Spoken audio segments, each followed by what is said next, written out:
에카르트 톨레 삶으로 다시 떠오르기, 영상의 꿈에서 깨어나기. 그노티 세아우톤, 너 자신을 알라. 신의 예언을 받는 장소인 델포이의 아폴로 신전 입구 위에 새겨진 말이다. 고대 그리스 사람들은 자신에게 어떤 운명이 준비되어 있는지 알고 싶어서 예언을 들으러 신전을 방문했다. 방문자 대부분은 신전에 들어갈 때 이 문장을 읽었겠지만 이것이 어떤 예언보다 깊은 진리를 가지고 가리키고 있음을 깨닫지 못했을 수 있다. 또한 아무리 위대한 계시와 정확한 정보를 받는다 해도 너 자신을 알라라는 명령문 속에 숨겨진 진리를 발견하지 못하는 한 궁극적으로 아무 소용이 없는 것으로 밝혀질 것이라는 것도 깨닫지 못했을 것이다. 그 문장이 암시하는 것은 이것이다. 다른 어떤 질문을 하기 전에 먼저 너의 삶의 가장 근본적 질문을 하지 않으면 안 된다. 그 질문은 나는 누구인가 이다. 무의식적인 사람들은 곧바로 자기가 누구라고 대답할 것이다. 이름이 뭐고 직업이 뭐고 어떤 인생을 보냈고 몸은 어떤 상태고 누구의 아빠고 누구의 엄마고 하고 말할 것이다. 그리고 또 스스로를 불멸의 영혼, 의식, 공 그런 식으로 말하는 사람도 있을 것이다. 그러나 그렇게 말하는 자들이 정말로 자기가 누구인지 알까? 아니면 단지 그렇게 얘기하는 것일 뿐일까? 자기 자신을 안다는 것은 한 묶음의 사상이나 신념을 채택하는 것보다 더 깊이 들어가는 일이다. 영적인 사상과 신념은 기껏해야 도움을 주는 방향 표시판일 뿐이다. 그것들은 무의식 속에 더 단단히 뿌리내린 자기가 누구라고 생각하는 핵심 개념들, 조건 지어진 인간 마음의 일부인 그것들을 제거할 만한 힘을 거의 가지고 있지 않다.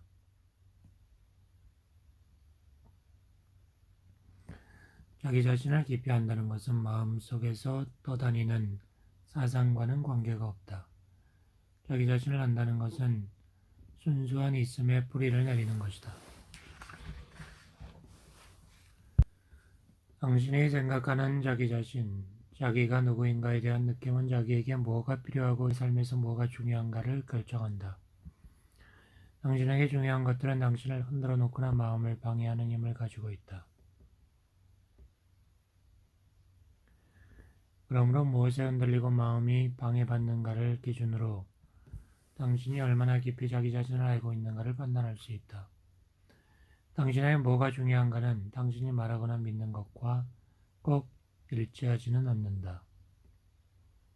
그보다는 오히려 당신의 행동과 반응이 당신에게 중요하고 심각한 것을 드러내준다. 알아서 스스로에게 이런 질문을 해보면 좋다.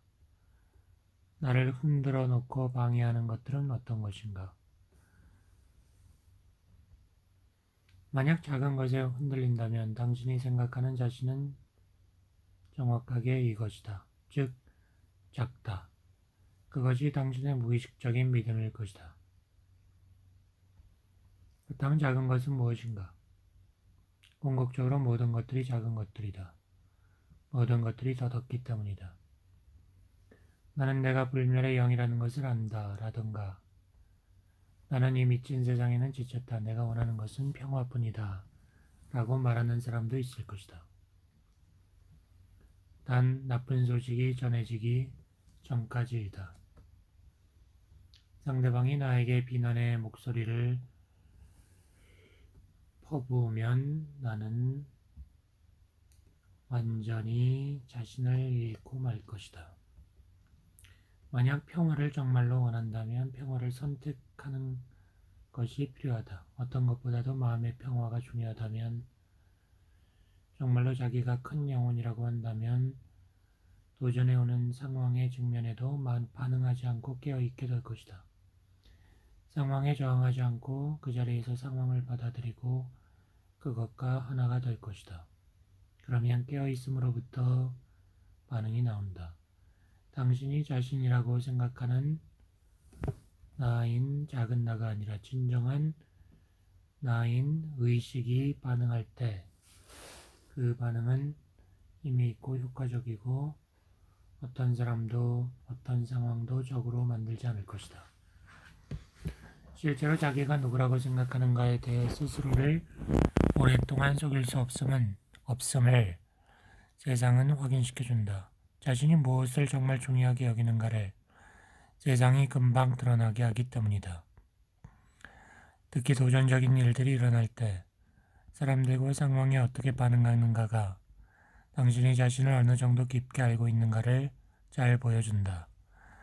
자신에 대한 시각이 좁고 제한되어 있고 자기중심적일수록 당신은 타인에 대해서도 자기중심적이고 무의식적인 부분에만 눈이 가고 반응한다.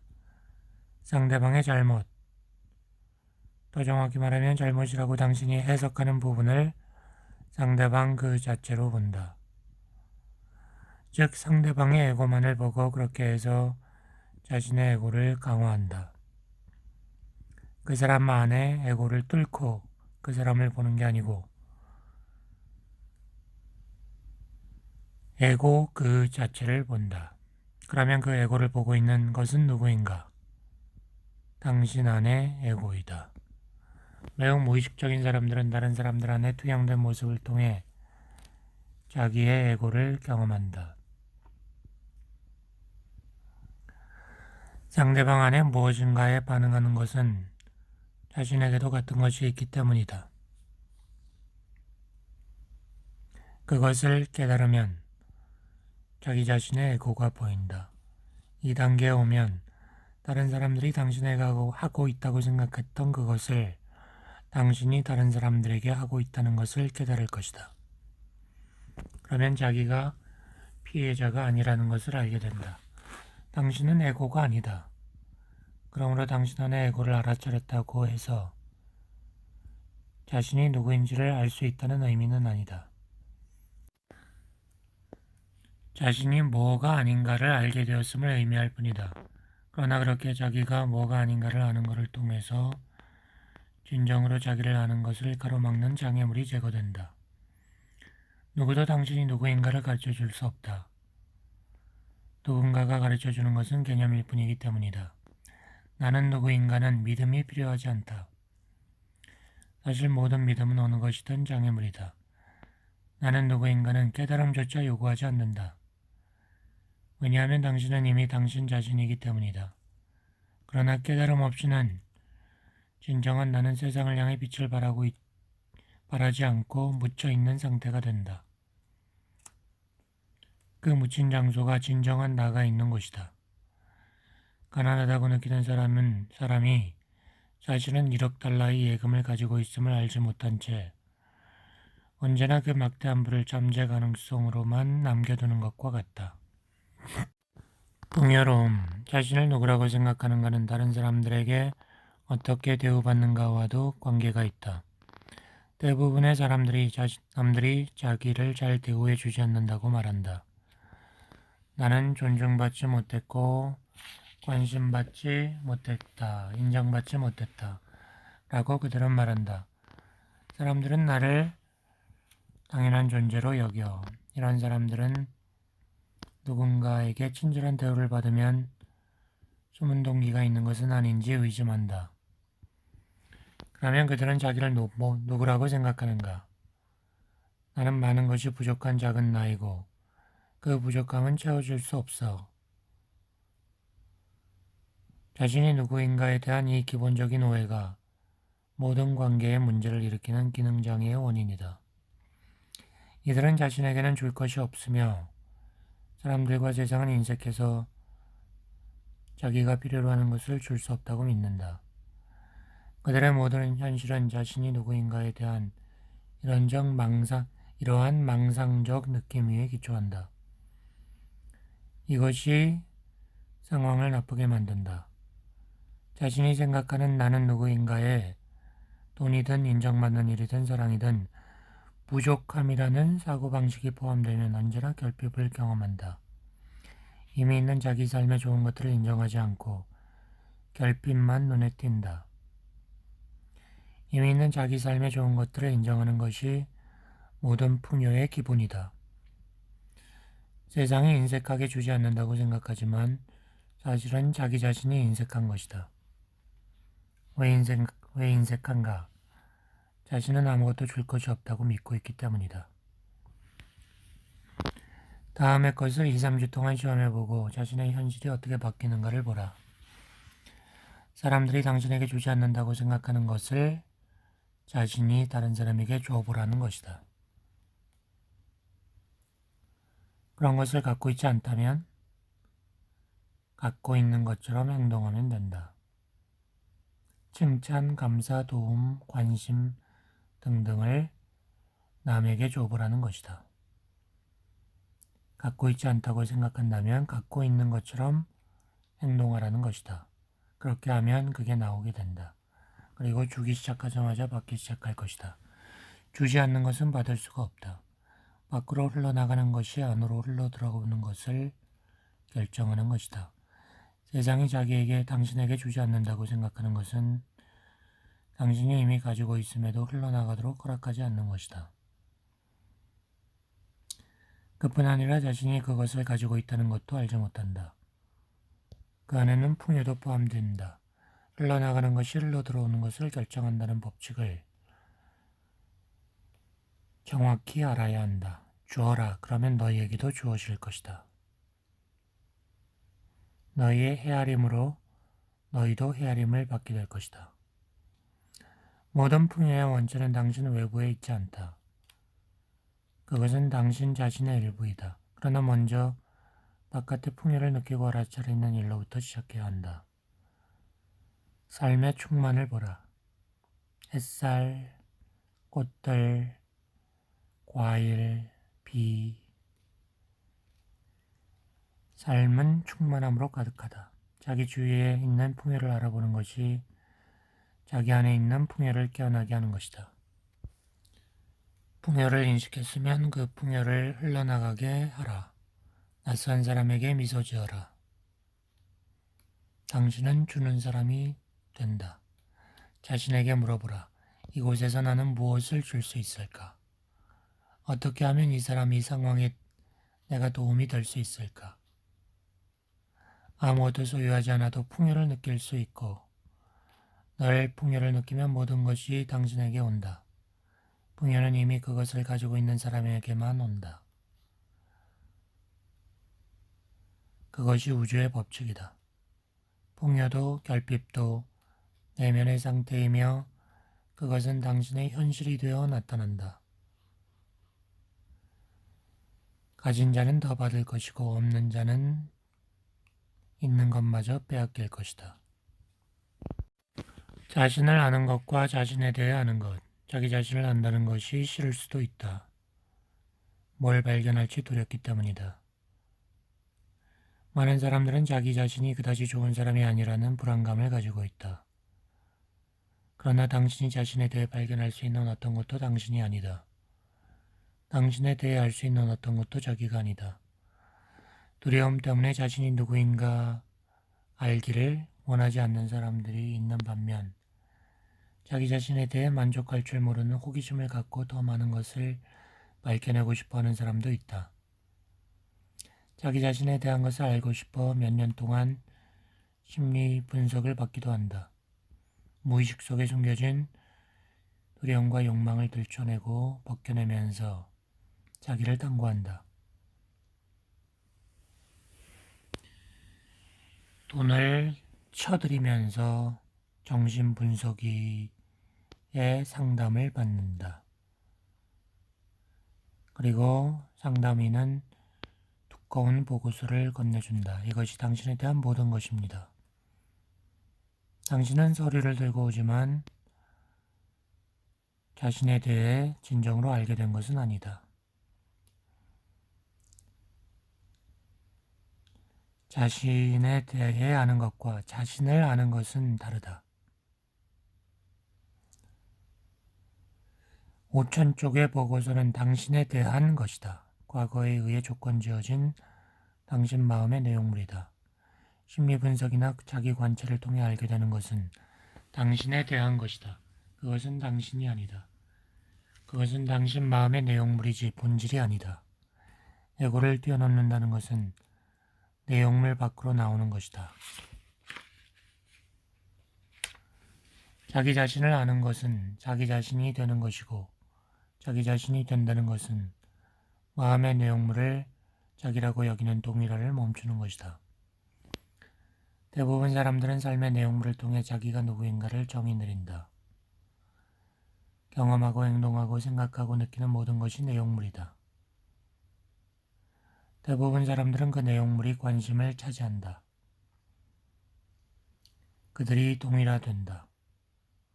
나의 삶이라고 생각하거나 말할 때 당신은 당신 자신인 삶이 아니라 자신이 가진 것처럼 보이는 삶을 말하고 있는 것이다. 당신은 내용물을 언급하고 있는 것이다. 자신의 정신 상태와 감정 상태는 물론 나의 건강, 관계, 경제력, 일, 생활환경 등을 사건들, 즉 일어나는 모든 일들과 마찬가지로 당신 삶의 외부 환경과 마음의 환경, 과거와 미래가 이 내용물의 영역에 속한다. 그럼 내용물 외에는 뭐가 있는가? 내용물의 존재를 가능하게 하는 의식이라는 내적 공간이 있다.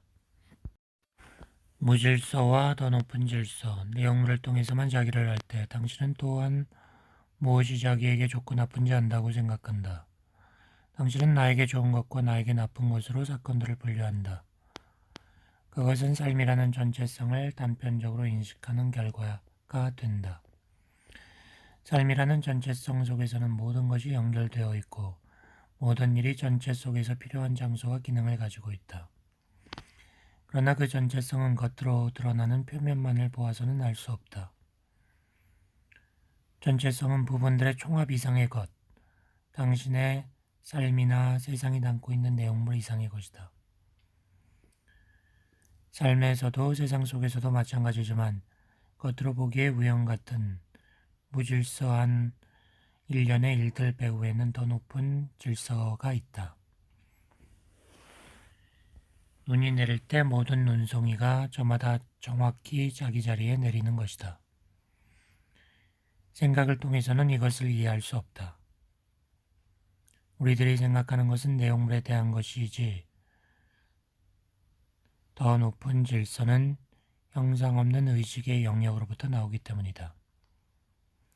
그러나 우리는 그것을 일견할 수는 있다. 더 나아가 그 질서에 우리 자신을 맞춤으로써 그 높은 목적이 펼쳐지는데 의식적인 참여자가 될 수 있다. 인간의 발길이 닿지 않는 원시름으로 들어갈 때 생각에 지배되는 마음에게는 주위 사방에 있는 무질서와 혼돈만이 보일 것이다. 좋은 것과 나쁜 것조차 구분하기 힘들 것이다. 발길 닿는 곳마다 썩은 물질에서 새로운 생명이 자라고 있기 때문이다.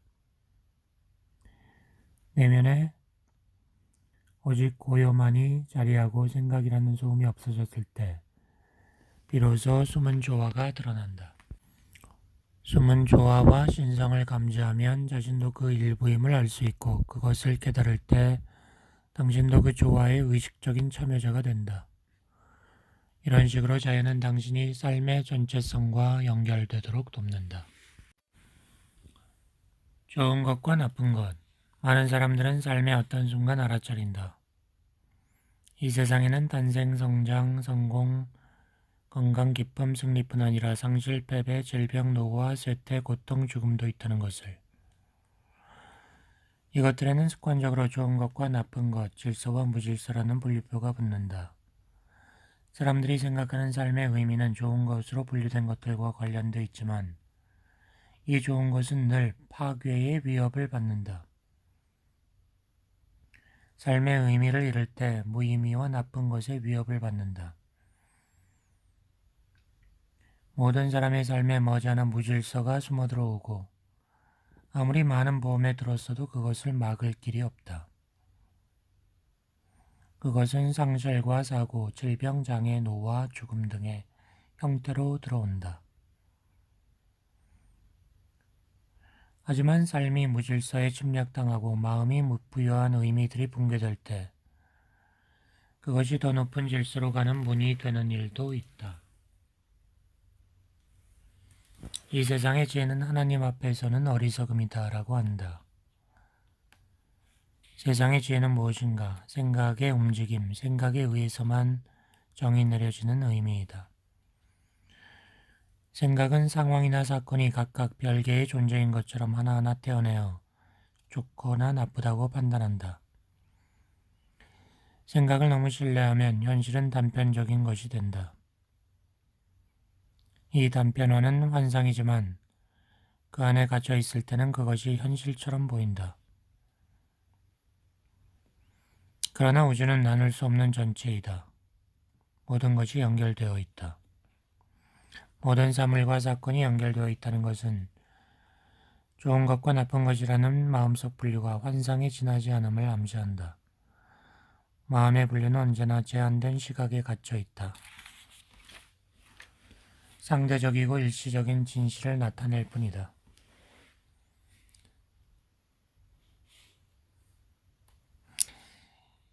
세옹지마의 고사를 보라. 그 고사 속의 남자는 어떤 일에 대해서도 판단을 하지 않았다. 대신에 있는 그대로를 받아들였다. 그리고 더 높은 질서에 의식적으로 자기를 맞췄다. 겉으로 봐서는 우연으로 보이는 사건이 전체라는 그림 안에서 어떤 목적이 있는지 그는 알았던 것이다. 절대로 우연히 일어나는 사건은 없는 것이다. 당신의 몸을 구성하는 원자들은 일찍이 별들 속에서 형성되었다. 어떤 작은 사건도 문자 그대로 무한한 인과관계 속에 생각이 미칠 수 없는 방식으로 전체와 연결되어 있다. 어떤 사건의 원인을 거슬러 올라가 알고 싶다면 우주의 창조까지 가야 할 것이다. 우주는 혼돈 상태가 아니다. 우주는 질서를 의미한다. 그 질서는 인간이 이해할 수 있는 것이 아니다. 얼핏 일견할 수 있을 뿐이다. 무슨 일이 일어나든 걱정하지 않는다. 크리슈나무리티는 영적 교사로서 50년 넘게 강연을 했다. 생애 후반기에 행한 어느 강연에서 그는 자기의 비밀을 얘기했다. 나는 무슨 일이 일어나든 걱정하지 않습니다. 그는 더 이상 설명하지 않았다. 일어나는 일에 대해 걱정하지 않는다. 이건 무엇을 의미하는가? 자신의 내면이 일어나는 일들과 조화를 이루고 있다는 말이다. 일어나는 일이란 이 순간에 있는 그대로의 상태를 가리킨다.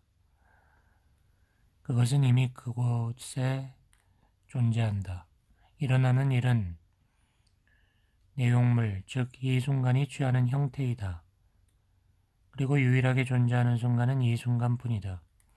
이 순간에 있는 그대로와 조화를 이루고 있다는 것은 일어나는 일에 대해 내면적으로 무저항의 상태로 있다는 것이다. 마음속에서 좋다 나쁘다 분류표를 붙이지 않고 있는 그대로 있게 한다는 것이다. 그렇다면 이것은 삶의 변화를 가져오기 위한 행동을 하지 않는다는 것을 의미하는가?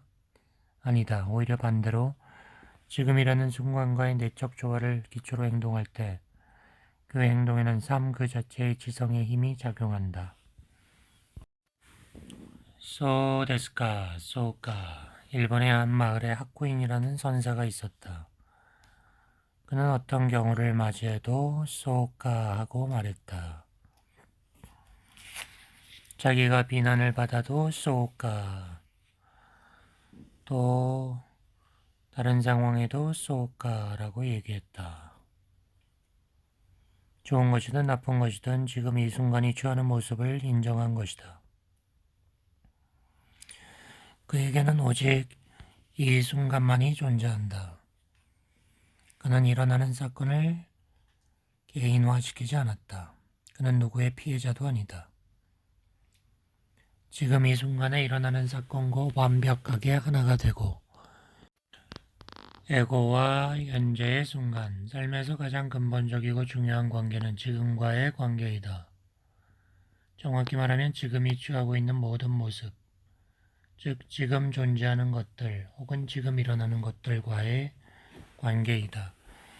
이 지금과의 관계가 기능장애를 일으키면 그 기능장애는 당신이 맞닥뜨리는 모든 관계, 모든 상황에 반영될 것이다.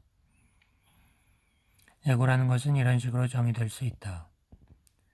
현재의 순간과의 기능장애적인 관계. 당신이 현재의 순간과 어떤 관계를 맺을 것인가를 결정할 수 있는 것은 오직 이 순간에서이다. 일단 일정 수준의 의식에 도달하면 현재의 순간과 어떤 관계를 맺을 것인가도 당신이 결정할 수 있다. 현재의 순간과 친구가 되기를 원하는가, 적이 되기를 원하는가. 현재의 순간은 삶과 분리할 수 없기 때문에 실제로는 삶과 어떤 관계가 되고 싶은가를 결정하는 것이다. 일단 현재의 순간과 친구가 되기를 원한다고 결정하면 당신이 첫걸음을 내딛어야 한다. 그것을 향해 우호적으로 다가가 친구답게 환영해야 하는 것이다. 그러면 머지않아 결과를 보게 될 것이다. 삶 쪽에서도 당신을 향해 우호적으로 다가올 것이다. 사람들이 협조적이 되고 상황도 협력적이 된다. 한 가지 결정이 당신의 현실 전체를 변화시킨다. 그러나 그 결정을 반복해야 한다. 그것이 삶의 자연스러운 방식이 될 때까지. 현재의 순간을 친구로 삼으려는 결정은 에고의 종말을 의미한다. 에고는 현재 순간과 사이좋게 되지 않는다. 삶과 조화를 이루지 않는다. 에고의 본성 자체가 현재의 순간을 무시하고 저항하고 깎아내리게 되어 있기 때문이다. 에고는 시간 속에서 살아간다. 에고가 강할수록 삶은 더 시간에 지배된다. 그렇게 되면 당신이 하는 모든 생각이 과거 또는 미래와 관련된 것이 되어버린다. 자기가 어떤 사람인가가 과거에 의해 결정되고 자기 실현을 미래에 의존하게 된다.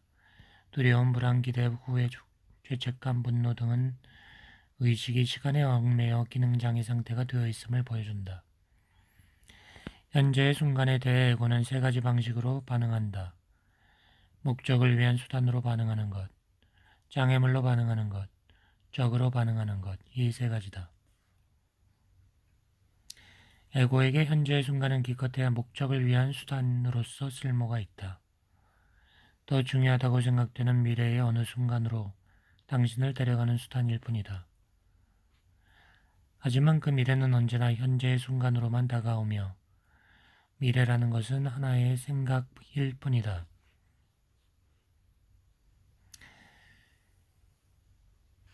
이 방식이 심해지면 당신은 언제나 어딘가로 가려고 하기 때문에 항상 바쁘고 지금 존재할 수 없게 된다. 현재의 순간이 마치 극복해야 할 장애물로 여겨진다. 초조함, 좌절, 스트레스가 일어난다. 우리 문화에서는 이것이 일상이다. 이렇게 되면 지금인 삶은 문제가 되고 당신은 문제 많은 세상에 살아가게 되고 그 모든 문제를 해결하지 않으면 행복할 수 없고 진정으로 삶을 살 수 없다고 느낀다. 혹은 그렇게 당신은 생각한다. 문제는 이것이다. 문제를 하나씩 해결할 때마다 또 다른 문제가 튀어나온다는 것이다. 현재의 순간을 장애물로 보는 한 문제는 끝이 없다. 삶은, 즉 지금은 말한다. 당신이 원하는 대로 난 무엇이든 되어줄 거야. 당신이 나를 대하는 방식으로 나는 당신을 대할 거야. 당신이 나를 문제라고 보면 나는 당신에게 문제가 되어줄 거야. 장애물이라고 생각하면 장애물이 되어줄 거야. 가장 나쁜 경우는 현재의 순간을 적으로 취급하는 것이다.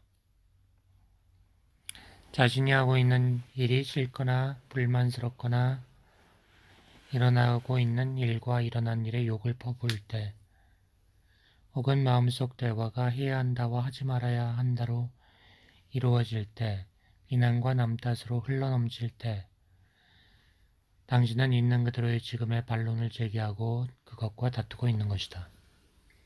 삶을 적으로 만들고 있기 때문에 삶도 그래? 싸움을 원하면 싸워주지 라고 응답하는 것이다.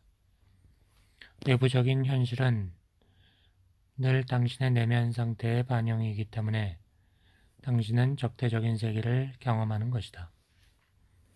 자신에게 자주 물어야 할 중요한 질문이 있다. 나는 현재의 순간과 어떤 관계를 맺고 있는가? 그 답을 발견하기 위해선 깨어 있어야 한다. 나는 지금을 목적을 위한 수단으로만 삼고 있는가? 장애물로 보고 있는가? 적으로 보고 있진 않은가? 현재의 순간만이 당신이 유일하게 소유할 수 있는 순간이다. 또한 삶은 지금과 분리될 수 없다. 그 질문이 진정으로 의미하는 것은 이것이다. 나는 삶과 어떤 관계인가? 이 질문은 에고의 가면을 벗기고 이 순간의 존재함, 현존으로 당신을 데려가는 좋은 방법이다. 이 질문이 절대적 진리를 표현하고 있지는 않더라도 올바른 방향을 가리켜 보이는 유용한 표지판이다.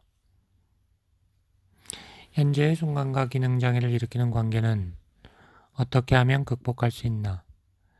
가장 중요한 것은 자신 안에 자신의 생각과 행동에 기능장애가 있음을 알아차리는 것이다.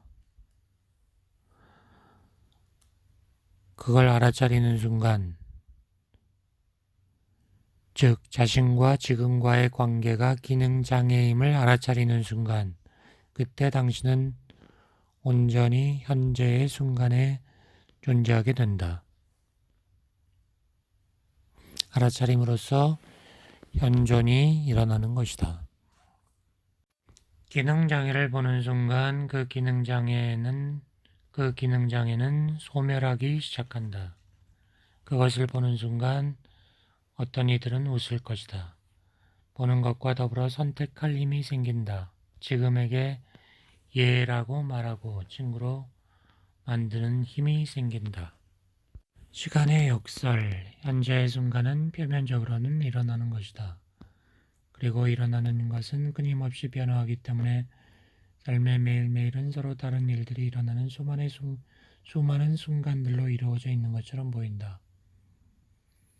시간은 순간들의 연속이고 그 순간에는 좋은 순간도 있고 나쁜 순간도 있다고 생각될 것이다.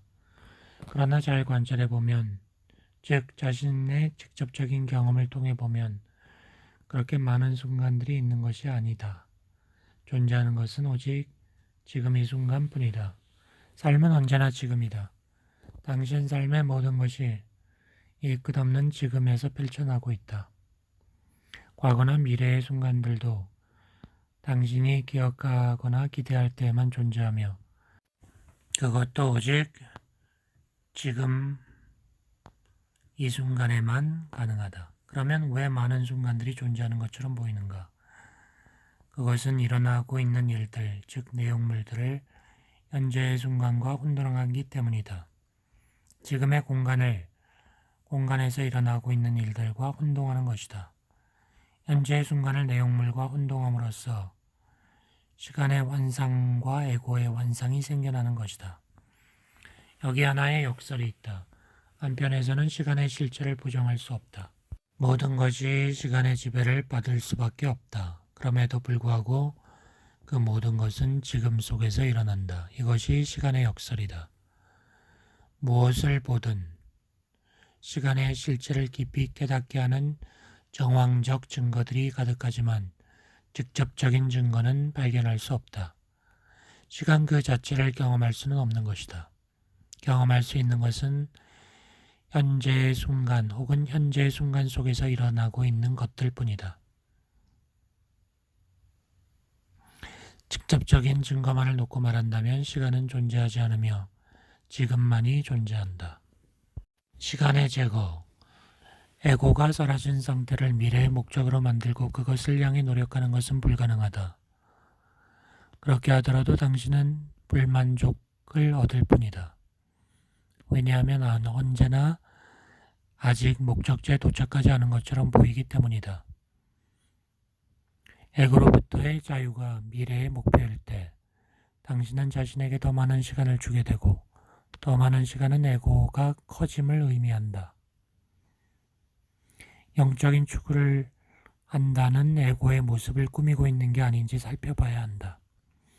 자기를 제거하는 것이 미래의 목적이 되면 자기를 제거하려는 그 노력조차 자기를 커지게 하는 것이 될 수 있다. 자기에게 더 많은 시간을 주는 것은 정확히 말하면 자신의 자아에게 더 많은 시간을 주는 것이다. 이 시간은 과거와 미래이고 마음이 만들어낸 거짓 자아인 에고가 살아가는 데 필요한 먹이이고 그 시간은 당신의 마음 속에 존재할 뿐이다. 저 바깥에 있는 객관적인 실체가 아니다. 시간은 감각에 의한 인식을 위해 필요한 현실적인 목적이 없어서는 안 될 마음의 구조물이지만 자기 자신을 아는 데는 최대의 장애이다. 시간은 삶의 수평적 차원, 현실의 표면층이다. 그러나 삶에는 깊이라는 수직적 차원도 있다. 수직적 차원에는 오직 현재의 순간이라는 입구를 통해서만 접근이 가능하다. 그러므로 자기에게 시간을 주는 대신 시간을 제거해야 한다. 의식으로부터 시간을 제거하는 것은 에고를 제거하는 것이다. 그것이 유일한 영적 수행이다. 시간의 제거라고 말할 때 시계로 재는 물리적 시간은 물론 아니다. 시계의 시간은 실질적 목적을 위해 이용되는 시간이다. 시계로 계산하는 시간 없이는 세상에서 살아갈 수가 없다. 지금 말하고 있는 것은 그 시간이 아니고 심리적인 시간의 제거이다. 심리적인 시간이라는 것은 에고의 마음이 과거와 미래에 끊임없이 사로잡혀 있는 것이다. 피할 수 없는 현재 순간의 본래 그러함과의 조화 속에서 삶과 일체가 되는 것을 마음 내켜 하지 않는다.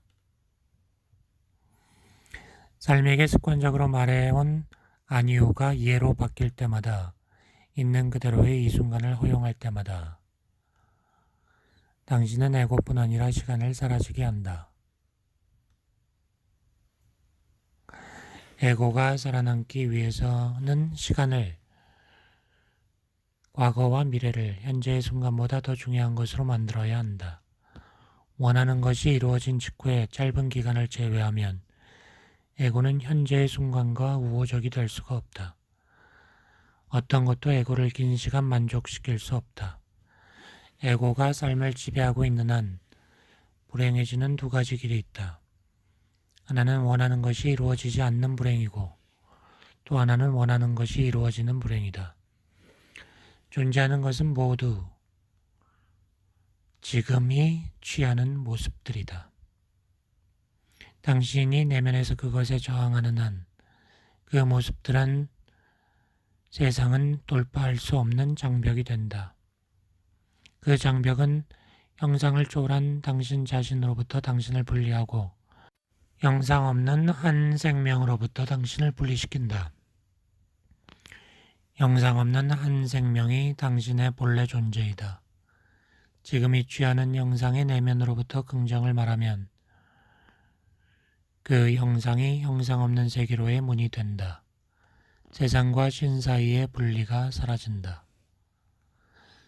한 생명이 이 순간에 취하고 있는 형상에 반발하고 지금을 수단 장애물적으로 여기면 형상으로서의 정체성, 즉 에고를 강화하게 된다. 그렇기 때문에 에고의 반응성이 있는 것이다. 에고의 반응성이란 무엇인가? 반응에 중독되고 무반응하지 않는 것이다. 이 순간의 형상에 반응하면 할수록 당신은 형상에 붙잡히게 된다. 형상과 동일화되면 에고가 강해진다. 그때 당신의 존재는 형상을 통해 더 이상 비쳐나오지 않거나 아주 희미해진다. 형상에 대한 무저항을 통해 당신 안에 형상을 초월한 것이 나타난다. 모두를 아우르는 현존으로서 나타난다. 단기간에 소멸하는 형상 정체성보다 훨씬 더 위대한 침묵의 힘이다. 그리고 영상세계의 어떤 것보다 더 깊은 당신 자신이다. 꿈꾸는 자와 꿈. 무저항은 우주의 가장 큰 힘을 여는 열쇠이다. 이 힘에 의해 의식, 즉 영혼이 형상의 갇힘으로부터 자유로워진다. 무엇이 존재하든 무엇이 일어나든 형상에 대해 마음속에서 저항하지 않는다는 것은 형상의 실체를 인정하지 않는다는 것이다. 저항하면 당신 자신의 형상 정체성인 에고를 포함해 세상과 세상의 일들이 더 현실성 있어지고 견고하게 된다. 세상과 에고에게 무게와 절대적 의미를 부여하고 자기 자신과 세상을 심각하게 받아들이게 된다. 그렇게 되면 형상들의 놀이를 생존 경쟁으로 오해하고 그 오해가 당신의 인식일 때 그것은 당신의 현실이 된다. 일어나는 많은 일들, 삶이 취하는 많은 형상들은 본래 한순간의 꿈에 지나지 않는다. 모든 것이 흘러간다. 사물도 육체도 에고도 사건도 상황도 생각도 감정도 욕망도 야망도 두려움도 드라마도 모든 것은 중요한 것처럼 가장하고 왔다가 가버린다. 그것들이 나온 무의 세계 속으로 사라진다. 그게 정말 실제하는 것이었을까? 그것은 하나의 꿈 아닌가? 아침에 깨어나면 밤에 꾼 꿈은 사라진다. 아, 꿈이었구나. 실제가 아니었어 라고 우린 말한다. 그러나 꿈속 무언가는 실제였음이 틀림없다. 그렇지 않으면 존재할 수가 없었을 것이다. 죽음이 다가올 때 우리는 삶을 되돌아보고 그것이 꿈이 아니었나 생각한다. 꿈이 있고 그 꿈을 꾸는 자가 있다. 꿈은 형상들의 일시적인 놀이이다. 그것이 이 세계이다. 상대적으로는 실체하지만 절대적으로는 실체하지 않는다. 그리고 거기 꿈꾸는 자, 절대적 실체가 있다. 그 안에서 형상들은 왔다가 간다. 꿈꾸는 자는 개인이 아니다. 개인도 꿈의 일부이다. 꿈을 꾸는 자는 그 안에서 꿈이 나타나고 꿈을 가능하게 하는 토대이다. 그것이 상대적인 것 배후의 절대적인 것, 시간 배후의 시간 없음, 형상의 내부와 배후에 있는 의식이다. 꿈꾸는 자는 의식 그 자체이다. 그것은 당신 자신이다. 꿈속에서 깨어나는 것, 그것이 우리의 목적이다. 우리가 그 꿈 안에서 깨어나면 에고가 만들어낸 지구의 드라마는 끝이 나고 평화로운 꿈이 일어난다. 이것이 새로운 지구이다. 한계를 넘어 누구나의 삶에는 형상 차원에서의 성장과 확장을 추구하는 시기가 있다. 당신이 현재의 순간에 존재할 때, 당신의 관심이 충분히 지금 속에 있을 때, 그 연전이 당신이 하는 일 속으로 흘러들어와 그 일을 변화시킨다. 그 안에 질적 수준과 힘이 있게 된다. 당신이 하고 있는 일이 돈이든 명성이든 승리이든 어떤 목적을 위한 수단이 아니고 일의 실현 그 자체가 목적일 때 당신 자신이 하는 일 속에서 기쁨과 활력을 느낄 때 당신은 현재의 순간에 존재한다. 형상은 한계를 의미한다. 우리는 이곳에 한계를 경험하기 위해 있을 뿐 아니라 한계를 뛰어넘음으로써 의식 속에서 성장하기 위해 있는 것이다. 외부 차원에서 극복할 수 있는 한계도 있지만 어떤 한계는 함께 사는 법을 배워야만 하는 것도 있다. 그런 한계들은 내적으로만 초월할 수 있다. 그런 한계들은 당신을 에고의 반응에 갇히게 한다. 이것은 불행을 의미한다. 아니면 있는 그대로를 무조건 받아들임으로써 내적으로 그것들을 뛰어넘을 수도 있다. 그것들을 가르치기 위해 그 한계들은 있는 것이다. 현재 순간에 있는 그대로를 의식 속에서 받아들이면 삶의 수직축 차원, 깊이의 차원이 열린다. 그리고 그 수직축 차원으로부터 무언가가 무한의 가치를 가진 무언가가 이 세상 속으로 나온다. 혹독한 한계 상황을 받아들인 사람들 중에는 영적 교사가 되는 사람들이 있다. 있음의 기쁨, 불행과 부정적 성향은 이 행성 위의 병이다. 대기오염이 바깥 차원에 있는 것이라면 부정적 성향은 내면 차원에 있다. 그것은 가난한 장소뿐 아니라 사람이 충분 이상의 것을 가진 곳에서도 많이 눈에 띈다. 의외인가? 그렇지 않다. 풍족한 세상에서는 오히려 형상과의 동일화가 더 깊이 진행되고 내용물 속에 더 길을 잃는다. 행복은 자기에게 일어나는 일들에 달려 있다고, 즉 행복은 형상에 의존한다고 사람들은 믿는다. 일어나는 일들이 우주에서 가장 불안정한 것임을 깨닫지 못한다. 재행무상인데도 사람들은 현재의 순간을 일어나면 안 되는데도 일어난 어떤 일 혹은 일어나야 함에도 일어나지 않은 어떤 일 때문에 문제가 있는 것으로 바라본다. 그 때문에 삶 자체의 내재해 있는 완전성을 놓쳐버린다. 언제나 이미 그곳에 있는 완전성,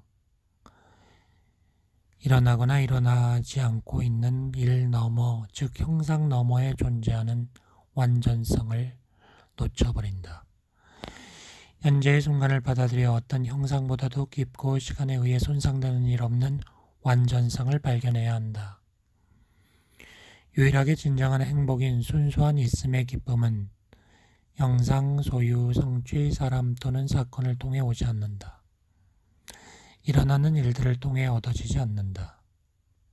그 기쁨은 밖에서 오는 것이 아니다. 그것은 당신 내면의 형상 없는 차원으로부터 발산되는 것이다. 에고의 작아짐. 에고는 늘 자신이 작아지지 않는지 경계한다. 작아진다고 생각하면 자동적인 에고 복구 장치가 작동해서 나라는 마음속 형상을 복구시킨다. 누군가에게 비난받거나 비판받으면 에고는 작아졌다 생각하고 자기 정당화, 방어, 맞비난에 나선다. 그렇게 함으로써 손상된 자아의식을 복구하려고 한다. 상대방이 옳은가 그른가는 상관하지 않는다. 에고의 관심은 진실보다도 자기 보존에 있다. 나라는 마음속 형상 보존이 더 중요하다. 가장 흔한 에고 복구 장치는 화내는 것이다. 모든 에고 복구 장치는 에고에게 완벽한 느낌을 주지만 실제로는 기능장애 행위이다. 이 중에 특히 극단적인 것은 물리적 폭력과 과대망상이다. 강력한 영적 실천 중 하나는 에고의 작아짐이 일어날 때 그것을 복구하려고 하지 말고 그대로 두는 것이다. 누군가에게 비난받았을 때 곧바로 반박하지 말고 아무것도 하지 않는 것이다. 자기 이미지가 축소되도록 놓아두고 자기 자신 깊은 곳에서 느껴지는 것에 깨어 있는 것이다. 몇 초 동안은 불쾌감이 있을 것이다. 그러나 그때 생명력으로 가득한 넓은 공간을 감지하지는 않는가? 당신은 작아지지 않았다. 오히려 확장되었다. 그때 당신은 깨달음을 얻을지도 모른다. 어떤 의미에서 자신이 작아진 것처럼 느껴져도 그것에 대해 외부적으로뿐 아니라 내면적으로도 반응하지 않고 있으면 실제로는 어떤 것도 작아지지 않았고 오히려 더 커졌음을 깨닫게 된다. 자기 형상을 강화하려고 하지 않으면 형상과의 동일화로부터 걸어 나올 수가 있게 된다. 에고의 관점에서 보면 작아짐으로써 당신은 역으로 더 넓어지며 순수한 있음이 앞으로 나올 여유 공간이 생긴다. 그때 진정한 힘이 형상을 초월한 진정한 당신이 약해진 형상을 통해 빛을 발한다. 자신이 특별히 아무 존재도 아님에 만족하고 앞으로 나서지 않는다면 당신은 우주의 힘에 맞춰져 있는 것이다. 에고에게 약감으로 보이는 것이 사실은 유일하게 진정한 힘이다. 이 영적 진리는 우리 시대의 문화적 가치관, 그리고 이 시대가 사람들에게 조건 지우는 행동과는 반대이다. 산이 되기보다는 깊은 골짜기가 되는 것이다. 그렇게 될 때 당신의 정체성을 회복할 수 있는 것이다. 모든 것이 나에게 들어올 수 있는 것이다. 겉에서도 안에서도 맑은 밤하늘을 올려다보면 단순하면서도 심오한 진리를 깨닫게 된다. 거기 보이는 것은 무엇인가? 별들, 성운들이다. 더 단순하게 보면 무엇인가? 우주 공간에 떠있는 물체들이다. 우주는 공간과 물체들로 구성되어 있다. 맑은 밤하늘의 우주 공간을 보면서 경이감으로 할 말을 잃지 않는다면 당신은 실제로는 보고 있지 않은 것이다. 아마도 물체반을 보고 그 이름을 찾고 있을 것이다. 우주 공간을 올려다보면서 두려운 느낌을 받고 신비로움 앞에서 경외감을 느꼈다면 그것은 당신이 설명과 분류표를 붙이려는 욕망을 멈추고 그곳에 떠있는 물체들뿐 아니라 우주 공간 자체의 깊이를 알아차렸음을 의미한다. 그리고 그 헤아릴 수 없이 많은 세계가 존재하는 공간의 광대무변함을 알아차릴 수 있을 만큼 당신의 내면도 고요해졌을 것이다.